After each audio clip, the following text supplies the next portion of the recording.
कांग्रेस के जमाने में किसी के खाते में कोई पैसा कभी पहुंचा नहीं और जितने इनके मीडियम्स बीच में होते थे वो मीडियम ने कभी किसी के हाथ में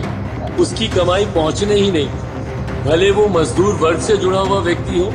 या वो किसी व्यापार से जुड़ा हुआ व्यक्ति हो। भाई क्योंकि प्रधानमंत्री जी ने इनकम अब जाने लगी है खातों में,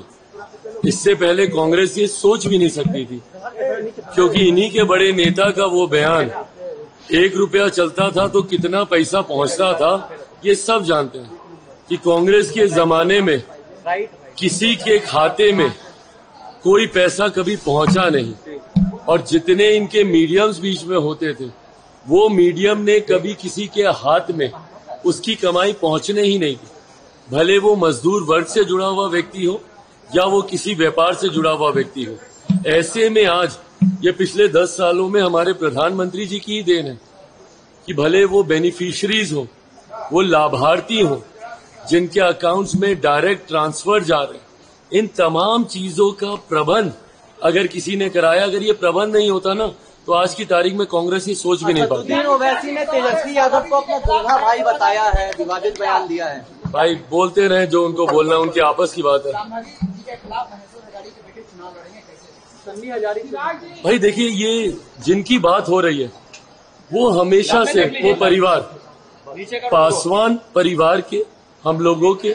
और पासवानों के खिलाफ है। महेश्वर हजारी जी का अगर हम जिक्र करें, ये बात किसी से छुपी नहीं है कि पासवान परिवार को तोड़ने में मेरे नेता आदरणीय रामविलास पासवान जी के निधन के बाद किस तरीके से उनको इनकी एक अहम भूमिका हम लोग के परिवार को तोड़ने में रही। ये वो हैं जिन्होंने हमेशा से पासवानों को किस तरीके से समाप्त किया जाए इसका प्रयास ये करते रहे और आज पुनः उसी बात का उदाहरण इन्होंने सामने रखा है। आज ये उनकी पार्टी के साथ चुनाव लड़ रहे हैं जिनके घटक दल ने मेरे परिवार को गाली दी। इन्होंने हमेशा से रामविलास पासवान जी के विरुद्ध राजनीति की। 2009 का उदाहरण हम लोग के सामने ही है,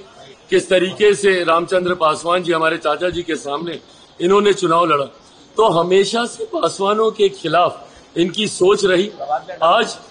मुझे ताज्जुब होता है, और ये हम लोग को परिवार का अपने कहते हैं, पर आज उनके साथ मिलकर ये चुनाव लड़ रहे हैं जिन्होंने हमारे परिवार को, हमारी मां को गाली देने का काम किया। ऐसे में बहरहाल ये चुनाव का समय है, आप जनता के दरबार में है, जनता ही ये फैसला लेगी। पर मैं नहीं मानता कि कोई भी अनुसूचित जाति समाज का व्यक्ति जो भी रामविलास पासवान जी में विश्वास रखता होगा, एक